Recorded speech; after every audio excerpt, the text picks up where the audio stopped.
وهداية نصوح. لا حول ولا قوة إلا بالله العلي العظيم. لا حول ولا قوة إلا بالله العلي العظيم. لا حول ولا قوة إلا بالله العلي العظيم. اللهم علمنا مما نعرف به أوامرك ونعرف به نواهيك وانصرنا تلهم النبيين وإنا من الملائكة المقربين وخرجنا من الظلمات وافتح علينا أبواب رحمتك وعلمنا أسرار رحمتك يا رب العالمين. رب اشرح لنا صدرنا ولساننا واحلل عقدة من لساننا.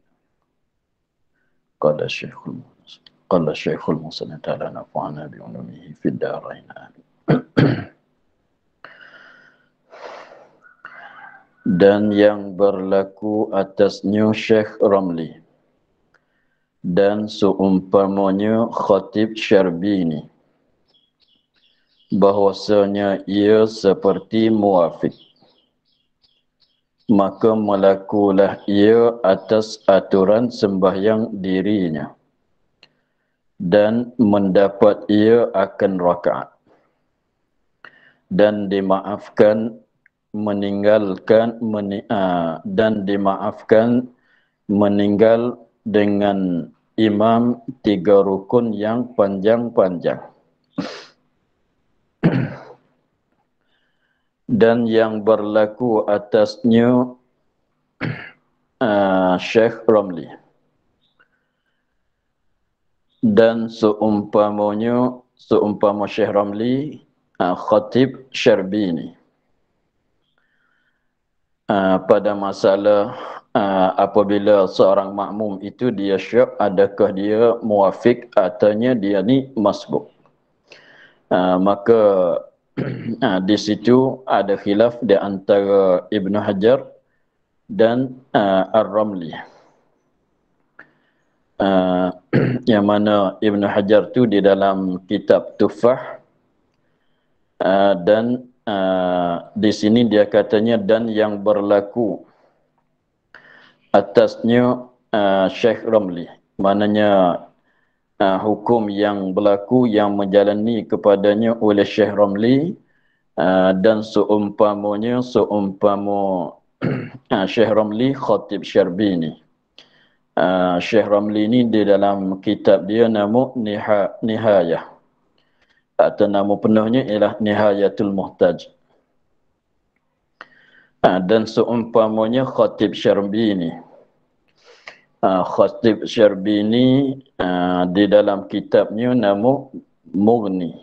Nama kitab dia Mughni atau nama penuhnya ialah Mughnil Muhtaj. Jadi sebagai untuk jadi maklumat kepada kita bahwasanya tiga-tiga ini Ibn Hajar dan Syekh Ramli dan Khatib Syarbini dan juga Ramli yang bapa yang lagi akan datang sebut, tiga-tiga ini adalah murid bagi satu orang guru saja, ialah orang yang semasa. Semuanya tiga-tiga ini murid kepada Syekhul Islam Zakaria Al-Ansari. Dan lagi pulanya tiga-tiga ini Ibn Hajar dalam kitab Tuffahnya, Imam Ramli di dalam kitab Nihayahnya, Khatib Syarbini di dalam kitab Mughninya, semua tiga-tiga buah kitab ni adalah syarah bagi matan, syarah bagi kitab Minhajut Talibin bagi Imam Nawawi kesemuanya. Dan tiga buah kitab ni lah sebagai rujukan bagi kita dalam masalah fiqh dalam mazhab Syafi'i. Semuanya masalah dirujuk kepada kitab Tuffah dan kitab kitab Tuffah bagi Ibn Hajar dan kitab Nihayah bagi Imam Ramli dan kitab Mughni bagi Khatib Syarbini. Sebab tiga-tiga buah ini adalah syarah bagi kitab Minhajut Talibin bagi Imam Nawawi. Agaknya kitab tu masyhur.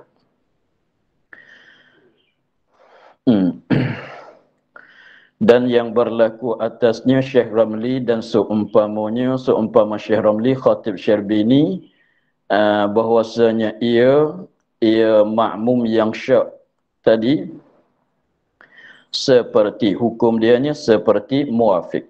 seperti makmum yang muafiq, yakni muafiq yang diberi uzur. Seperti muafiq yang diberi uzur padanya untuk ketinggalan daripada imam 3 rukun yang panjang. Tetapi dia ambil hukum muafiq. Ambil hukum muafiq, mana kita maklum bahawa muafiq mesti kena baca Fatihah dengan sendiri, tidak ditanggungkan oleh imam. Maka tafriq dianya maka melakulah ia atas aturan sembahyang dirinya. Dia melakukan atas pelaturan sembahyang dirinya. Maknanya imam rokok dia tak boleh rokok lah sekiranya kalau dia belum selesai lagi daripada bacaan Fatihah. Jadi imam rokok, biarlah imam rokok, dia jangan ikut rokok. Dengan sebab di atas dia tu kena baca surah Fatihah bagi sempurna. Mulai pada awal sampai akhir. Sebab dia ni adalah makmum yang muafiq. Dia imam rokok, tak boleh dia tu nak rokok. Hanya mesti dia kekal dalam berdiri untuk sepenuhkan bacaan Fatihah dia. Itulah makna katanya melakulah ia atas aturan sembahyang dirinya, diri makmum. Dan mendapat ia akan rakaat walaupun dia tak dapat rokok bersama dengan imam sekalipun, tetapi dia dapat rakaat. Jadi rakaat itu dapat ke dia. Rakaat yang dia syak kata dia ni muafiq ke dia makmum, dia masbuk, maka rakaat itu dapat.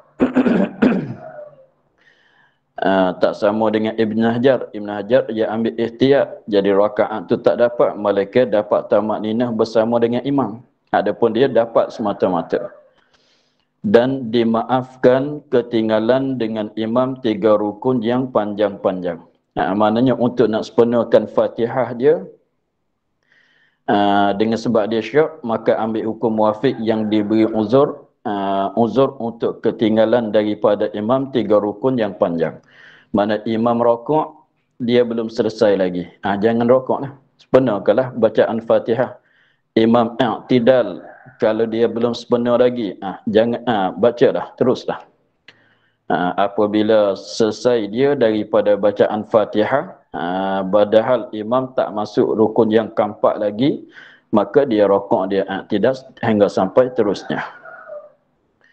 Itulah cara dia. Dan dengan dialah memfatwa oleh Syekh Ramli.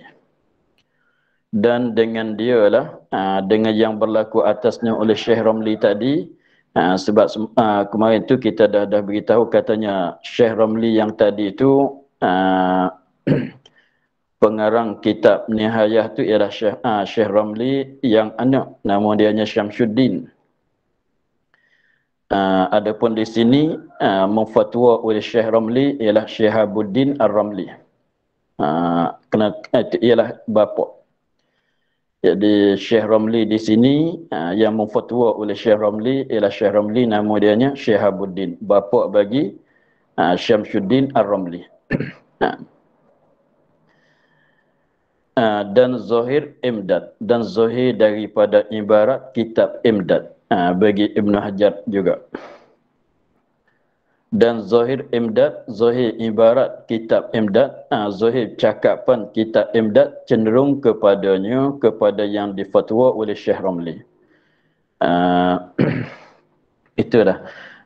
Jadi maknanya mengikut Zahir kitab Imdad sama dengan kitab Nihayah bagi Imam Ramli dan Khatib Syarbini. Dan fatwa oleh Imam Ramli yang bapa itu pun sama. Maknanya ambil hukum muafiq. Begitulah. Maka kalau rajak kepada kitab Hasyiah Mujarimi itu, dia katanya inilah kaum yang muktamad. Kalau kita nak ikut yang ni lah. Kalau kita nak ikut yang ni lah. Maknanya apabila syak, adakah kita ni makmum muafiq, artinya adakah kita ni makmum yang masbuk, maka kita ambil pendapat bagi Imam Ramli dalam Nihayahnya, juga sama Khatib Syarbini dalam kitab Mughni dia, dan fatwa Syihabuddin Ar-Ramli dan Zahir kitab Imdad, bahasanya dia tu ambil hukum muafiq. Jadi kena baca Fatihah sekiranya terbelakang dia daripada imam dimaafkan hingga sampai 3 rukun yang panjang. Begitulah.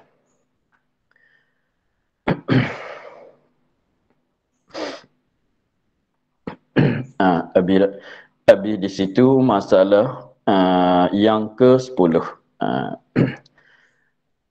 Dan mana-mana makmum, ini masalah lain pula, cerita lain pula. Dan mana-mana makmum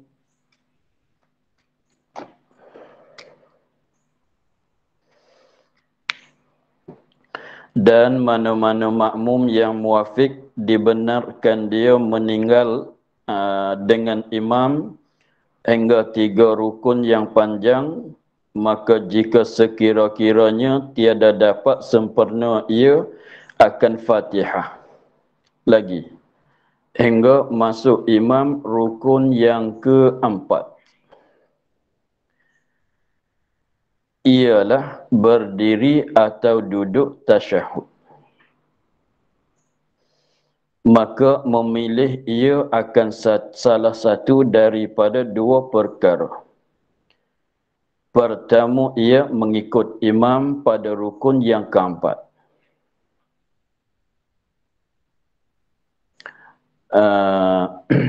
Dan meninggal aturan sembahyang dirinya. Dan luputlah rakaatnya. Dan mendatang ia akan rakaat yang kurang kemudian dari salam imamnya. Dan keduanya ia niat mufaraqah dengan imam dan mengerja ia akan aturan sembahyang dirinya. Maka jika tiada mengikut ia akan imam pada rukun yang keempat atau tiada niat mufaraqah, nescaya batal sembahyangnya. Jika sengaja ia, maka jika lupa ia akan mengikut imam atau mengerjakan ia akan aturan sembahyang dirinya, tiada batal sembahyangnya. Bahkan bila teringat ia nescaya wajib mengikut imam dan lara barang yang mendatang ia atas aturan sembahyang dirinya, maka tiada dibilang demikian itu rakaat baginya. Dan mendatang ia kemudian daripada salam imamnya akan demikian itu rakaat.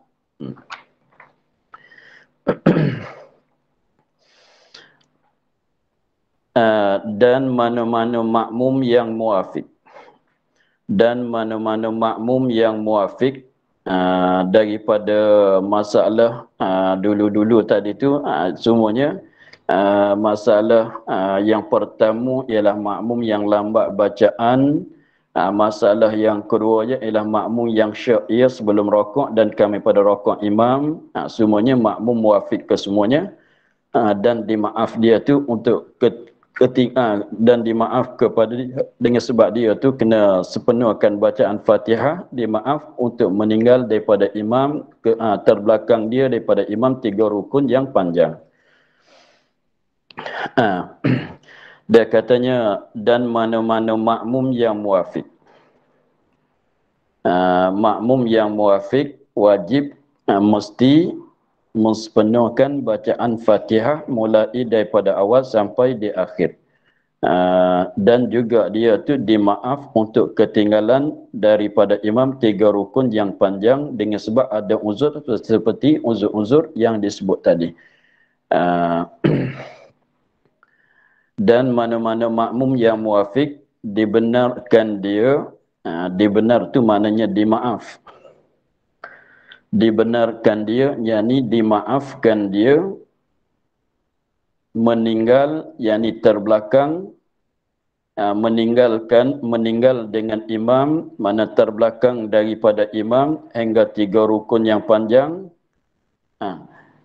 Mana-mana makmum saja, mana-mana makmum muafik saja yang diuzurkan, yang diizinkan untuk dia ketinggalan daripada imam 3 rukun yang panjang dengan sebab dia ada uzur seperti uzur-uzur yang disebut dahulu. Jadi maknanya kalau tak sampai 3 rukun maka tak mengapa. tak sampai 3 rukun. Tetapi kalau lebih daripada 3 rukun tu, maka kena buatlah mana-mana perkara. Tengok, dia katanya, maka jika sekiranya tiada dapat sempurna, ia akan Fatihah lagi. Hingga masuk imam rukun yang keempat. Jadi kita katanya makmum yang muafiq. Contohnya seperti makmum yang muafiq yang yang dia terlupa nak baca Fatihah hingga imam tu rakaat. Kita ambil contoh di situ. Ambil satu masalah sebagai contoh untuk nak faham di sini. Kita katanya seorang makmum itu makmum muafiq sebab dia tu ada masa mencukupi untuk baca Fatihah, tetapi dia terlupa nak baca. Apabila dia terlupa nak baca, padahalnya apabila imam rakaat dia baru teringat. Apabila imam rakaat dia baru teringat, katanya dia belum baca lagi Fatihah. Apabila dia teringat kata dia belum baca lagi Fatihah, padahal imam dah rakaat, tak boleh dia nak ikut imam rakaat terus, sebab wajib di atas makmum muafiq ni kena baca Fatihah sendiri. Maka dia pun bacalah. Dia baca Fatihah, baca-baca, imam rakaat, imam i'tidal, imam sujud pertama, imam duduk, imam sujud yang kedua. Imam sujud yang kedua. Kalau fardunya, kalau selesai di celah-celah tu, selesai bacaan Fatihah dia ketika imam i'tidal, maka dia rakaatlah. Artinya selesai Fatihah dia pada masa imam sujud yang pertama, maka dia rakaatlah. Kalau selesai dia dalam duduk antara dua sujud pun, dia rakaatlah. Kalau selesai juga pada sujud yang kedua, dia pun rakaatlah. Nanti akan berjumpa, akan sambung kepada imam. Dia rakaat, dia i'tidal, teruslah. Tapi di sini dia katanya sekiranya imam dah mulai bangkit daripada sujud yang kedua. Imam dah mulai bangkit daripada sujud yang kedua. Maknanya imam apabila dia bangkit daripada sujud yang kedua, dia nak masuk kepada rukun yang keempat dah lah. Dia nak masuk rukun yang keempat. Tengok dia katanya maka jika sekiranya tiada dapat sempurna, ia akan Fatihah. Dia baca-baca tak sempurna lagi, tak selesai lagi bacaan Fatihah dia, hingga imam masuk rukun yang keempat. Sehingga imam tu masuk kepada rukun yang keempat. Rukun yang keempat tu mana dia? Ialah berdiri atau duduk tasyahud.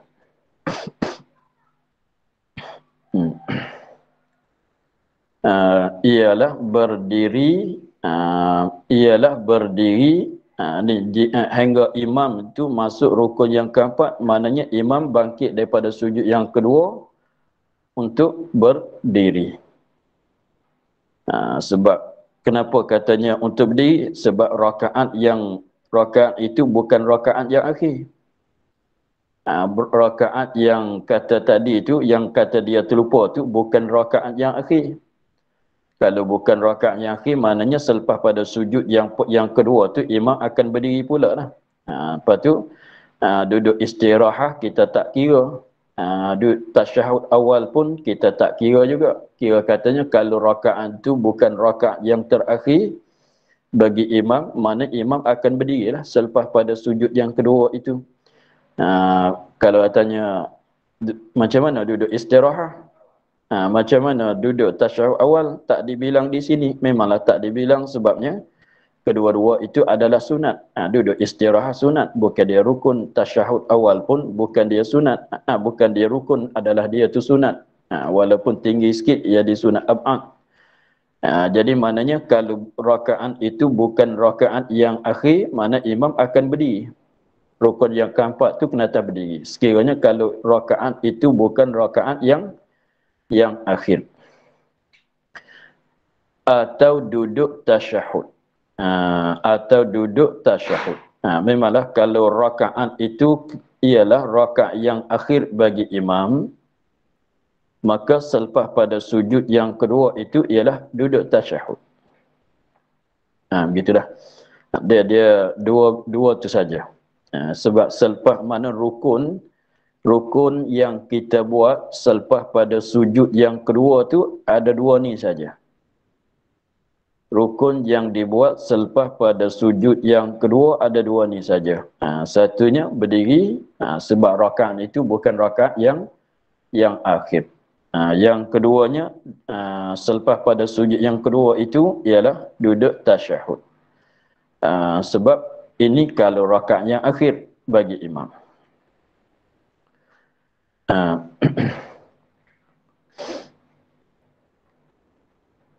Jadi maknanya dia jadi imam tu masuk rukun yang keempat, maknanya berdiri. Kalau rakaat itu bukan rakaat yang akhir. Sebab makmum belum selesai lagi daripada baca Fatihah pada fardu masalah kitanya. Jadi maknanya jadi 4 rukun lah. Sebab kalau kita katanya imam berdiri, makmum berdiri Fatihah. Lepas tu imam, kita contoh katanya makmum berdiri Fatihah yang rakaat yang pertama. Imam mulai berdiri rakaat yang kedua. Maka di situ imam mulai berdiri itu masuk rukun yang keempat. Sebab kira rakaat, sujud pertama, sujud yang kedua. Lepas tu berdiri. Berdiri itu yang keempat lah. Sebab rakaat dan i'tidal tak dikirai sebab rukun yang pendek. I'tidal dan duduk antara dua sujud adalah rukun yang pendek, itu tak kira. Sebab katanya dia maaf, bagi makmum yang muafiq yang diberi uzur tadi tu 3 rukun yang panjang. Jadi rukun yang pendek tak bilang, sunat pun tak bilang. Tak bilang katanya ketinggalan. Yang boleh ketinggalan daripada imam tu 3 rukun yang panjang. Jangan masuk yang keempat lah. Jadi maknanya sebut kata 3 rukun yang panjang, tak masuk rukun yang pendek. Maknanya ialah i'tidal dan duduk antara dua sujud. Tak bilang jadi 3 dengan dia lah. Dan juga sebut kata rukun tak masuk sunat. Ialah sunat yang ada di situnya ialah duduk istirahat dan duduk tasyahud awal. Tak kira di situ. Jadi maknanya makmum di dalam berdiri rakaat yang pertama, imam mulai masuk berdiri rakaat yang kedua. Itu jadi 4 lah. Itu jadi 4. Jangan kira berdiri makmum tu 1.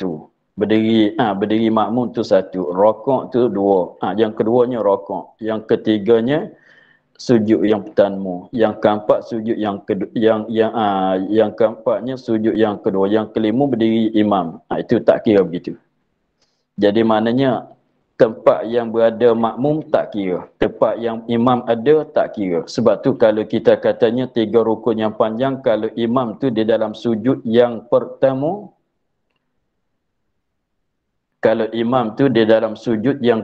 makmum masih dalam berdiri, maknanya 1 rukun yang pendek saja baru. 1 rukun yang pendek. Kalau tak pendek panjang, mana 2 rukun. Sebab makmum dalam berdiri, imam di dalam sujud yang pertama. Mana antara tempat imam dan tempat makmum di celah tu, kalau nak kira rukun yang pendek ialah rakaat 1 saja. Kalau tak kira pendek panjang, maka 2 rukun ialah rakaat dan i'tidal. Begitu. Jadi tempat imam duduk tak dibilangi. Tempat makmum duduk tak dibilang jadi 1 rukun. Dia nak bilang masuk 3 tu apabila imam bangkit daripada sujud pertama, itu dikatanya imam dah buat 1 rukun pula. Begitu. Jadi maknanya apabila kalau makmum di dalam berdiri rakaat pertama, nak jadi 4 tu imam masuk yang keempat ialah imam mulai berdiri. Imam mulai berdiri rakaat yang kedua. Itulah maknanya imam masuk kepada yang 4. Dan kalau kita nak kata lagi, makmum di dalam rakaat yang pertama, imam di dalam rakaat yang kedua. Itu pun nampak juga. Makmum di dalam rakaat yang pertama. Imam masuk kepada rakaat yang kedua. Itu empat rukun lah. Masuk empat rukun lah tu. Jadi imam mulai masuk, bukan selesai daripada rukun yang keempat, mulai masuk rakaat yang keempat. Ialah kalau kita katanya kalau makmum berdiri, imam pun kalau makmum di dalam berdiri rakaat yang pertama. Imam masuk yang keempat tu di mana? Imam mulai berdiri rakaat yang kedua. Itu empat. Tapi kalau kita katanya makmum dalam rakaat yang pertama, imam masuk yang keempat, imam di mana? Di rakaat yang kedua. Kalau kira rukun yang panjang. Sebab kalau makmum dalam rakaat yang pertama, kita bilang satunya rakaat. Satunya sujud yang pertama. Sebab tidak tak kira. Kita kata kalau makmum di dalam sujud, di dalam rakaat yang pertama. Lepas tu kita nak bilang 3 rukun yang panjang, maka kita bilang di mana? Makmum dalam rakaat tu tak kira. I'tidal pun tak dikira juga sebab rukun yang pendek. Maknanya mula di mana satu? Sujud yang pertama. Duduk antara dua sujud tak dikira sebab rukun yang pendek. Lepas tu sujud yang kedua. Sujud yang kedua tu barulah rukun yang kedua, yang ketinggalan. Selepas ada sujud yang kedua, rukun satu pula lepas dah tu ialah berdiri. Maknanya apabila imam tu mulai turun rakaat, maknanya imam mulai turun kepada rukun yang keempat. Kalau makmum dalam rakaat, begitulah. Dia kira begitu sebab asalnya cara kita mengikut pun caranya begitu. Cara kita mengikut pun tengok apabila imam mulai rakaat, kita jangan rakaat lagi. Cara yang sebenarnya apabila imam berdiri begini, apabila imam mulai turun begini, kita jangan lagi, jangan ikut lagi. Kita tetap dalam berdiri lagi kalau biasanya. Sebab kalau katanya imam mulai bergerak, kita mulai bergerak, itu maknanya bersama imam, bukan mengikut imam. Nak bagi betul-betul mengikutnya, maknanya apabila imam mulai bergerak kepada rakaat, kita jangan mulai bergerak lagi. Apabila imam sepenuh rakaat, barulah kita mulai bergerak turun kepada rakaat. Dia nak gitu.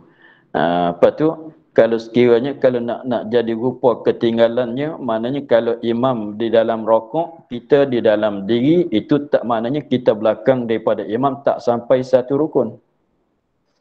Tak sampai satu rukun lagi. Tak sampai satu rukun lagi. Apabila imam mulai i'tidal, kita masih dalam berdiri lagi. Maknanya antara kita dengan tempat kita dengan tempat imam di celah tu ada satu rukun. Itu makna terbelakang kita dengan imam satu rukun. I'tidal, imam dalam i'tidal tak bilang lagi, nanti imam cerai daripada i'tidal kepada sujud, barulah jadi dua. Kalau kita masih dalam berdiri lagi, itu dia kira begitu. Cara bilangnya begitu. Mana rukun yang rukun yang kita ada, yang ada kita di dalam rukun itu tak dibilang, kira tak selepas pada kita berpisah daripadanya, barulah bilang. Maka kembali kepada asal masalah kitanya. Jadi sekiranya kalau makmum yang muafiq, yang diberi uzur padanya untuk ketinggalan terbelakang daripada imam 3 rukun yang panjang-panjang, fardunya kalau dia belum selesai lagi daripada bacaan Fatihahnya, padahal imam tu mulai masuk kepada rakaat yang keempat. Dengan maknanya imam mulai berdiri atau imam tu mulai duduk antara dua sujud. Tapi bukan maksud mulailah. Maknanya apabila kita bayangkan kalau imam di dalam sujud yang kedua, apabila dia akad tu mulai nak masuk kepada berdiri. Ketika dia akad sikit kepala dia tu naik tu, itu tak belum masuk lagi. Sekiranya apabila dia angkat kepala dia yang bangkit, apabila masuk dalam sakatan berdiri itu, maknanya imam masuk dalam kawasan berdiri. Tapi kalau imam masih bergerak, masa-masa kepala dia tunduk begitu, ketika dia angkat naik begitu, itu tak masuk lagi rukun yang keempat. Maka sekiranya kalau imam tu masuk rukun yang keempat, ialah berdiri atau duduk tasyahud akhir, maka kita makmum tak boleh biar begitulah. Kalau biar begitunya batal sembahyang. Untuk nak mengelakkan daripada batal sembahyang, dia katanya maka memilih ia yang makmum muafiq tadi salah satu daripada dua perkara. Mesti pilih buat mana-mana satu daripada dua perkara ini. Bolehlah nak ambil mana-mana untuk nak jagakan sembahyang dia daripada jadi batal. Mana dia dua perkara. Yang pertama ia mengikut imam pada rukun yang keempat. Contohnya dia mengikut pertama ia mengikut imam pada rukun yang keempat dan meninggal aturan sembahyang dirinya. Jadi maknanya contohnya kalau rakaat yang akhir bagi imam. Kalau rakaat yang akhir bagi imam, maka imam selepas pada sujud yang kedua, ia akan duduk tasyahud. Maka sekiranya imam bangkit daripada sujud yang kedua, kita belum selesai lagi daripada bacaan Fatihah. Maka pilihan yang pertamanya ialah kita tinggal apa yang kita buat. Kita tinggal apa yang kita buat, mana Fatihah belum selesai lagi. Berhentilah. Dengan sebab imam dah mulai duduk, kita tinggalkan apa yang kita nak buat di depan kita, kita tinggal. Terus bersama dengan imam, ialah terus duduk bersama dengan imam. Fatihah jangan lagi baca. Walaupun belum habis lagi, jangan baca Fatihah. Kalau tidaknya batal. Dan kita jangan rokok, tidak duduk sujud yang kedua lah. Kita terus duduk bersama dengan imam. Begitu.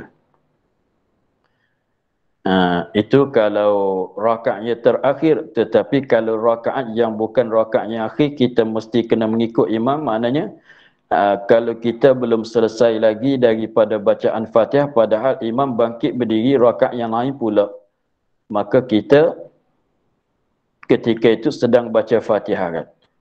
Kita sedang baca Fatihah, maka berhentilah kita daripada bacaan Fatihah itu, kita mulai awal balik. Jadi maknanya yang tadi tak dikira. Apabila imam berdiri, kita mulai baca Fatihah pula untuk jadi bersama dengan imam pula. Tak payah kita buat apalah sebab kita dah dalam berdiri, imam pun bangkit berdiri juga. Jadi sepakat dah begitu. Tetapi maksud kata kena mengikut imam pada rukun yang pada rukun yang keempat, yang nampak berlainnya ialah imam duduklah, kita berdiri. Tetapi kalau kita dah berdiri, belum baca Fatihah belum selesai lagi, tetapi imam bangkit berdiri, maknanya rupa tu sama, tak payah buat mana-mana lah. Cumanya berhenti Fatihah itu mula semula. Kita mula balik. Kita ulang balik Fatihahnya. Apabila begitu, jadi pilihan yang pertama kita tinggal aturan sembahyang diri kita sendiri. Maka begitu, jadi maknanya Fatihah kita tak baca. Rokok pun tak. I'tidal pun tidak. Sujud tamu, sujud yang kedua pun tidak ada. Maknanya rakaat itu dah luput. Tapi sembahyang tak batal lah. Sebab kita ikut perbuatan imam. Dan luput rakaatnya. Rakaat itu tak dapat. Tetapi sembahyang tak batal. Apabila luput rakaat itu, maknanya kena buat lain lah. Rakaat itu kena buat lain. Kena berdiri lain, kena rokok, kena apa lagi lah. Dan mendatang ia akan rakaat. Rakaat yang luput tu, rakaat yang kurang, yang luput tadi, kemudian daripada salam imamnya. Selepas pada imam beri salam, tambahlah.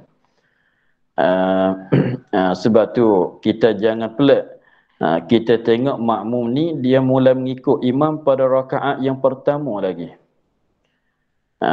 Kita tengok dia ni mula mengikut imam pada rakaat yang pertama lagi. Tetapi imam beri salam, dia tambah lagi satu rakaat. Boleh jadi berlaku begini. Sebab tu kita kata macam mana pula ikut imam daripada awal lagi mengikut rakaat yang pertama lagi. Imam beri salam, dia tak beri salam, dia bangun tambah satu rakaat lagi. Boleh jadi berlaku beginilah. Boleh jadi berlaku begini dengan sebab tu jadi rakaat itu tak dibilang. Maka selepas pada imam beri salam, dia kena tambah satu lagi lah sebab tak cukup. Kalau dia beri salam, imam beri salam, dia beri salam. Itulah salahnya. Itu pilihan yang pertama. Dan yang kedua, dan keduanya, pilihan yang kedua, ia niat mufarakah dengan imam. Apabila imam dia di dalam makmum sedang baca Fatihah, belum habis lagi, belum selesai lagi, belum sempurna lagi, imam dah masuk dalam berdiri atau imam masuk dalam duduk. Imam dah duduk, imam dah berdiri. Imam mulai berdiri, imam mulai duduk. Maka dia niat mufarakah. Apabila dia niat mufarakah, apa nak kata pula? Dan dia niat mufarakah dengan imam. Apabila dia niat mufarakah dengan imam, jadi dia tu terputus daripada imam. Dia dah jadi sembahyang, dia sembahyang seorang diri, tidak ada apa-apa ikatan dia dengan imam. Maka gitu jadi pada maknanya dia sembahyang seorang diri. Maka apabila jadi sembahyang dia tu sembahyang seorang diri, dan mengereja ia akan aturan sembahyang dirinya. Dia buatlah selepas pada Fatihah dia tu, dia rokok, dia tidak sampai ke sudah tu lah. Jadi maknanya dia sekarang dah jadi makmum, dah tak jadi makmum. Dan mengereja ia akan aturan sembahyang dirinya. Maka dapatlah rakaat itu bagi dia. Sebab Fatihah dia baca, dia rokok, dia tidak sampai ke akhirnya. Gitulah cara dianya apabila makmum imam itu mulai masuk kepada rukun yang keempat. Kita makmum kena pilih buat mana-mana satu daripada dua pilihan tadi. Lepas tu kalau tak pilih mana-mana, apa nak jadi? Kalau tak pilih mana-mana, pilihan yang pertama pun dia tak ambil, pilihan yang kedua pun dia tak ambil juga. Apa nak katanya? Maka jika tiada mengikut ia akan imam pada rukun yang keempat. Ini pilihan yang pertama. Fardunya kalau dia tak ambil pilihan yang pertama. Atau tiada ia niat mufarakah. Ini pilihan yang kedua. Jadi pilihan yang pertama dia tak ambil. Orang suruh mengikut imam, dia tak ikut juga. Orang suruh mufarakah, dia tak mufarakah juga. Jadi tak kedua-dua. Pilihan yang pertama dia tak ambil, pilihan yang kedua pun dia tak ambil juga. Nascaya batal sembahyangnya. Sembahyang dia tu batal. Sebab apa batal? Sebab lebih daripada bilangan yang diberi uzur. Sebab bilangan yang diberi uzur tu sekat 3 saja. 3 pun dah banyak. 3 tu 3 rukun yang panjang. Maknanya apabila begitu, maknanya lebih banyak daripada sakatan yang dimaafkan, yang diberi uzurkan. Sebab sakatan bilangan rakaat yang diberi uzur kepada makmum yang muafiq di sini, muafiq yang ada sebab jadi uzur tu ialah 3 rukun yang panjang saja. Lebih tu tak boleh lah. Sebab tu apabila nak jadi lebih daripada 3, sebab masuk yang keempat ni jadi lebih pada 3 lah. Maka dia kena pilih ambil 2 perkara tadi. 2 pilihan tadi. Kalau tidaknya maka jadi batal sembahyangnya. Tapi batal itu pun jika sengaja sengaja di mana? Sengaja tidak ambil pilihan yang kedua dan tidak ambil pilihan yang tidak ambil pilihan yang pertama dan pilihan yang kedua. Itu dengan sengaja. Dia dah tahu katanya apabila imam mulai masuk dalam berdiri atau mulai masuk ke duduk, kepada duduk, mulai duduk, dia kena ambil mana-mana satu daripada 2 pilihan itu. Tetapi sengaja dia tak ambil mana-mana satu daripada 2 pilihan. Maka di situlah jadi batal sembahyangnya. Itu batal sembahyang kalau dia sengaja tak ambil mana-mana satu daripada dua pilihan itu. Ha. Soalnya kalau tak sengaja, apa nak kata pula? Maka jika lupa ia akan mengikut imam dan mengeja ia akan aturan sembahyang dirinya. Tiada batal sembahyangnya.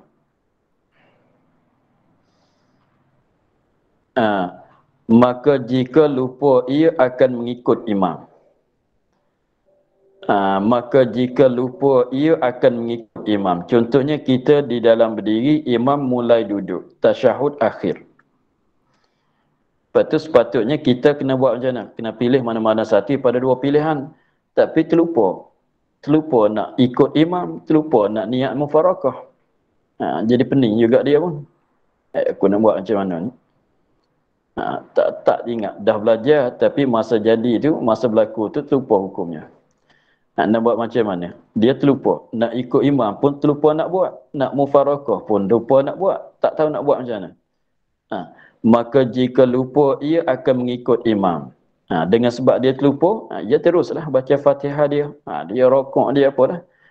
Maka jika lupa, ia akan mengikut imam dan mengerjakan ia akan aturan sembahyang dirinya. Imam dah mulai duduk duduk tasyahud atau akhir. Dia baca Fatihah cara dia, lupa nak ikut. Selepas pada dia sepenuh baca Fatihah, dia rokok. Dia rokok tak tinggal lagi. Tak tinggal lagi. Terus. Sebab tak salah. Selepas rokok dia tidak cara dia. Tak batal lah sembahyang tu. Nak cerita begitulah. Tak batal lah sembahyangnya. Tetapi apabila dia teringat bila, mesti kena tinggalkan. Apa dia? Bersambung dia dengan imam. Jadi contohnya kita katanya apabila imam duduk tasyahud akhir. Dia lupa nak ikut. Terlupa nak ikut. Dia pun baca Fatihah hingga sempurna. Apabila dia rokok, tak teringat lagi. Apabila dia rokok, dia tak teringat lagi masalah. Kalau ingat dalam masa rokok, terus duduk bersama dengan imam. Itu kalau imam duduk. Kalau dia teringat dalam rokok pada imam berdiri, dia terus bangkit berdiri. Kalau dia ingat tu pada masa sujud. Yang pertama masalah. Atau duduk antara dua sujud. Maka kalau dia tengoklah imam, kalau imam duduk tasyahud, maka dia kena tinggalkan sujud dia, pergi kepada duduk. Mana bangkit pada sujud, jadi duduklah. Kalau imam dalam berdiri, dia bangkit pada sujud yang pertama, terus berdiri untuk bersama dengan imam. Jadi maknanya batal ke tidak batal sembahyang dia, maka tak batal sebab dia terlupa.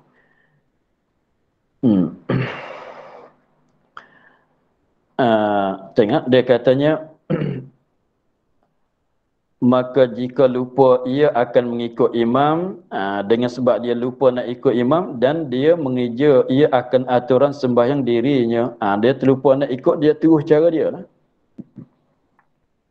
Tiada batal sembahyangnya. Bahkan bila teringat ia, dia ingat kata di sini kena ikut imam, tak boleh buat cara kita ni. Bahkan bila masa dia teringat nascaya wajib mengikut imam.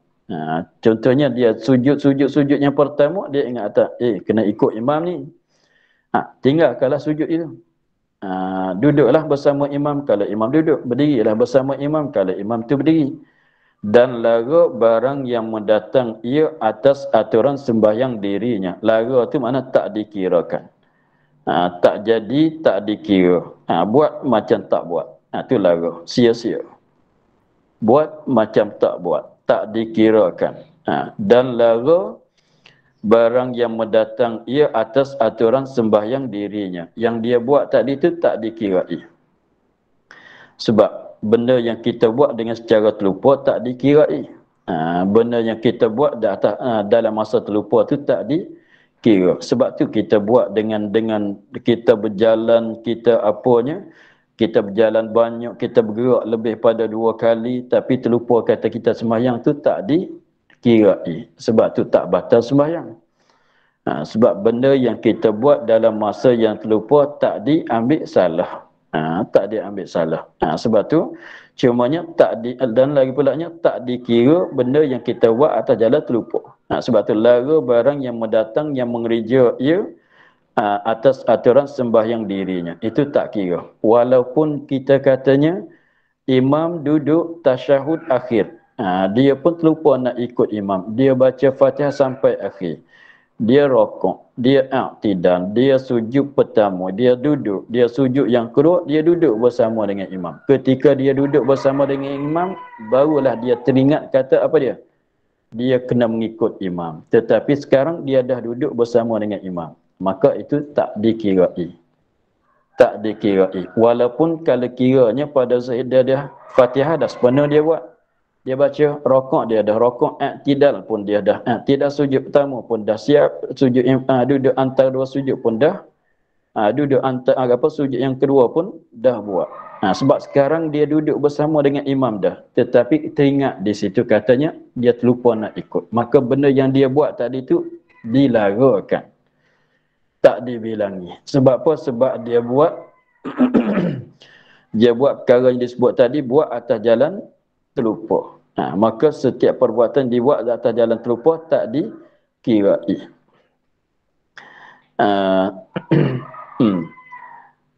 Maka tiada dibilang demikian itu rakaat baginya. Rakaat yang dia buat tadi tak dibilangi. Selepas pada imam beri salam, pada misal kita tadi, apa dia? Kena tambah satu rakaat lagi. Dia kata dah sepenuh tadi. Imam duduk, dia baca Fatihah bagi sepenuh. Sebab dia terlupa nak ikut. Imam duduk tasyahud awal, tasyahud akhir, dia sepenuhkan Fatihah dia rokok, dia i'tidal sampai boleh duduk bersama dengan imam. Ketika dia boleh duduk bersama dengan imam, dia baru teringat kata dia ni terlupa nak ikut imam. Maka yang dia buat daripada sepenuhkan Fatihah daripada rokok sampai ke duduk ni tak dibilangi. Lalu tu maknanya tak dibilangi, maknanya tak dapatlah rakaat itu bagi dia. Maka apabila imam beri salam dan mendatang ia kemudian daripada salam imamnya,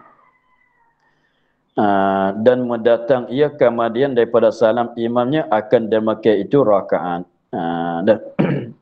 Tetapi kalau dia terlupa, kalau dia terlupa, dia ingat-ingat tu imam dah beri salam, ingat-ingat dia imam dah beri salam tetapi dia belum beri salam lagi, maka kena tambah juga rakaat itu. Kalau imam beri salam, dia pun beri salam, lupa lagi, maka dia kena, apabila dia teringat padahalnya masa tak begitu lama selepas pada beri salam, dengan ingat dia tu tak lama, maka dia sambung balik kepada sembahyang. Sama dengan masalah kita sembahyang zuhur, apabila masuk selepas pada sujud yang kedua bagi rakaat yang ketiga, kita duduk tahiyat akhir. Selepas ada beri salam, ingat kata rakaat belum cukup lagi, tambahlah, masuklah dalam sembahyang. Kalau tidak ada perkara yang batalkan sembahyang, masuklah satu rakaat lagi. Masuklah sembahyang, buat satu rakaat lagi, dan sunat sujud sahwi. Masalah di sini sunat sujud sahwi. Apabila kita sampai akhir itu, selepas pada imam beri salam, kita tambah satu rakaat lagi, maka belum pada nak beri salam tu disunat kita sujud sahwi, sebab ada berlaku terlupa pada kita.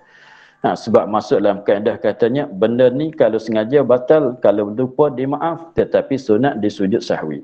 Untuk nak ganti, nak tabarkan akan terlupa itu.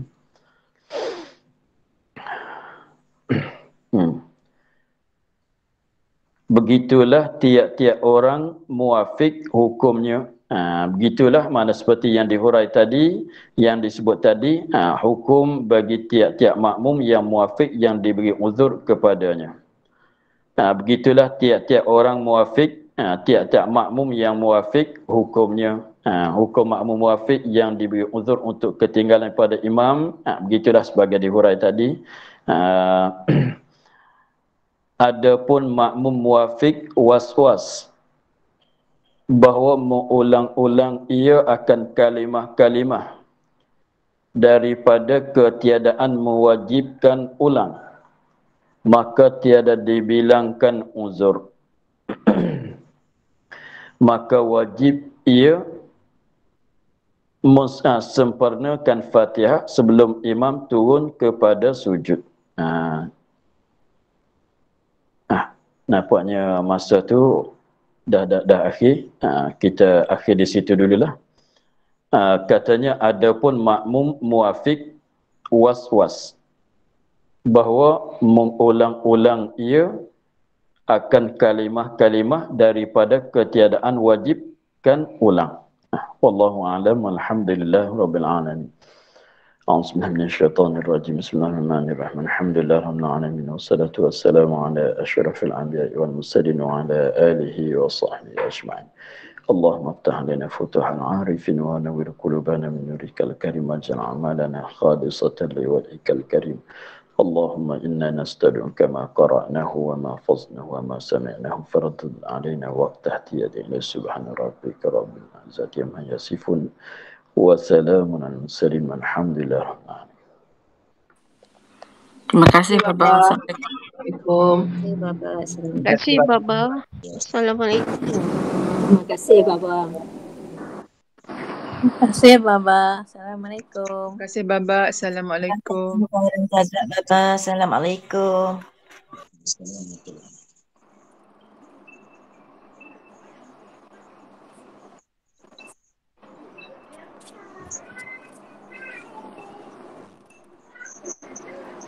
Terima kasih Baba. Assalamualaikum. Waalaikumsalam warahmatullahi wabarakatuh.